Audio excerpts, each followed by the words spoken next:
What's up, guys? I am back with another 5 things I love and 5 things I hate video.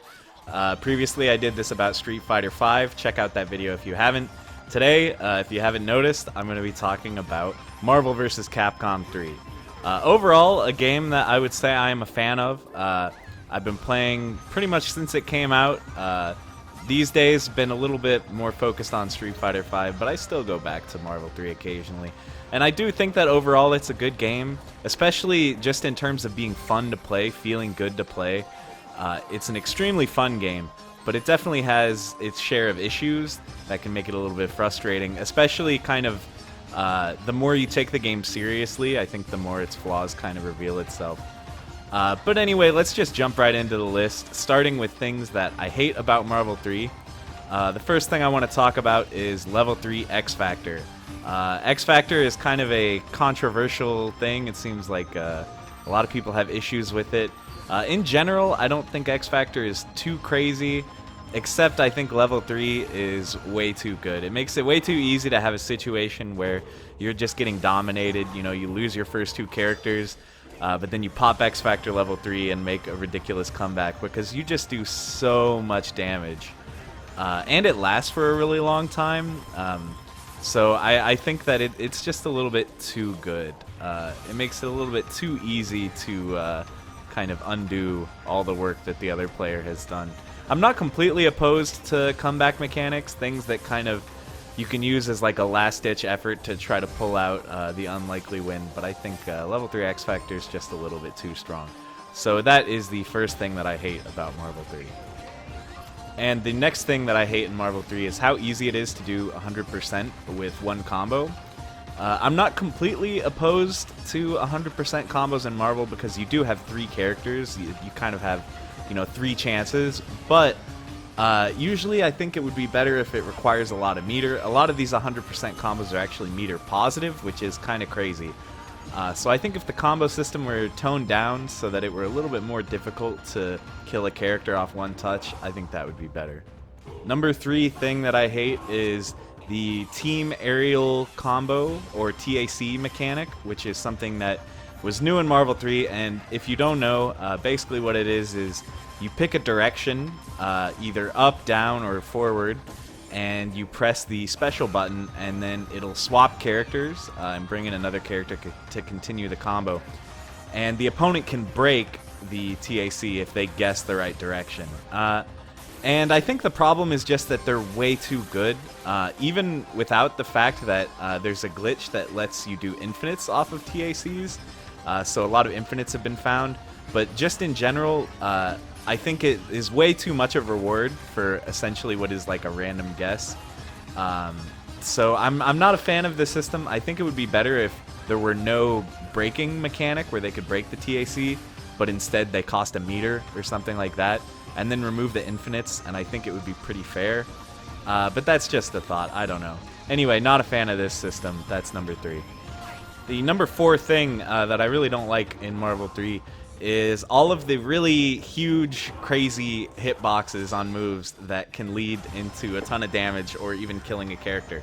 So there's a million examples of this, Hulk standing heavy, Sentinel the frying pan, Doctor Doom foot dive, Virgil Helmbreaker, Zero pizza cutter. There's a jillion of these, and they're all super good.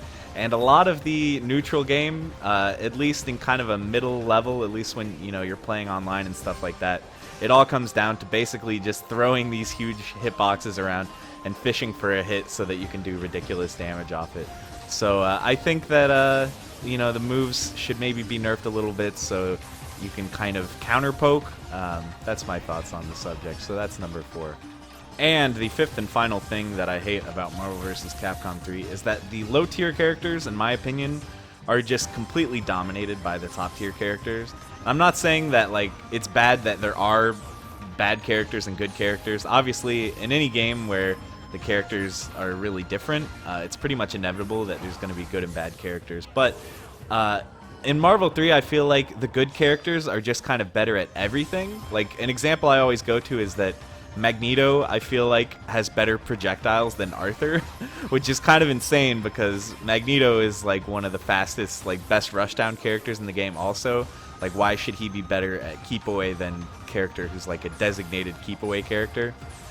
And stuff like that, you know, I just feel like characters like Shenko, Arthur, Phoenix Wright, She-Hulk, there's not really much point in playing them because the good characters just do everything better. So that's my thought. So those are the things that I am not a fan of in Marvel 3, but let's switch to something more positive. We're going to talk about 5 things that I love in Marvel vs. Capcom 3. So first up, I love the variety of characters and kind of how diverse the cast is in Marvel 3. There are some really deep cuts in this game. Like, who would have ever guessed they would put MODOK or Amaterasu or Phoenix Wright? Some really random characters that you might even think, like, how are they possibly going to turn this character into a fighting game character? But they did it. They really nailed it. All the characters feel really unique. They all have things that make them interesting. So I think that's really great. It's always fun to, like, mess around with new characters and explore the cast. So that's something that I am a huge fan of in Marvel 3. Next up, I'm a huge fan of the fact that zoning and Rushdown are both viable. For a while, it seemed like maybe Rushdown was king, but with the advent of characters like Morgan, Deadpool, Hawkeye, these characters, people are being pretty successful with more of a projectile-focused strategy, which I think is great. In general, that's something that is extremely hard to balance. Like Street Fighter V is an example of a game where there's just not many projectile-based characters that are any good other than Guile. For the most part, everyone is trying to get in each other's face. But in Marvel 3, I think they definitely nailed it. There's a good mix, and it makes the matchups really interesting, because in some matchups, you're going to be the one trying to keep away, but in some matchups, you're going to be the one trying to go in. So I really like that. Next up, I love that the movement in Marvel 3 is extremely fast. Faster than almost any other fighting game in existence. And there is a lot of skill. The skill ceiling for movement in this game is really high. Like, you can watch a player like Filipino Champ or like Ray Ray, and just the way they move around the screen is very different from people who are at more of like a mid-level, people who aren't complete masters of their character. So not only in this game can you get better at things like combos and mix-ups, you can also just get better at moving, which I think is really cool, and it's something that you don't see in a lot of games. So I'm a big fan of that in Marvel 3. The number 4 thing that I love about Marvel 3 is that there are a very large number of viable characters. I know I talked earlier about how I feel the low-tier characters are extremely weak, but there's a huge chunk of characters from the top tier down to, you know, like the mid-tier that are viable, and you do see them in tournaments. Like, we're seeing characters like Chun-Li tearing up tournaments. Whoever would have guessed that? Hulk won Evo, and you know, for a long time Hulk was thought to be not a great character. So that's awesome. I'm a big fan of that, and since all the characters are so unique and interesting, I think it's great that we're able to see a lot of them. And finally, the 5th thing that I love about Marvel 3 is how the game allows room for a lot of creativity. You can pretty much play Marvel 3 however you want to play. You know, just in terms of how you build your team, there are so many options for how you can set your team up with the different assists. How you're actually going to play, you know, am I going to play more of a zoning style, more of a rushdown style, you know, and you can watch the game and you can see like, oh, he's doing a different Doctor Doom combo than I've ever seen. You know, there are players who regularly just pull out combos that are unique to them. They've learned it, and no one else does it the exact same way that they do, which I think is awesome. Something that Street Fighter V is kind of criticized for a lot is that there isn't that room for creativity. Your options are kind of limited, so it seems like everyone kind of plays characters the same way. But Marvel 3 is kind of the total opposite. Everyone has their own style, and it's really fun to see how people express themselves in the game. So that's it. That's the list.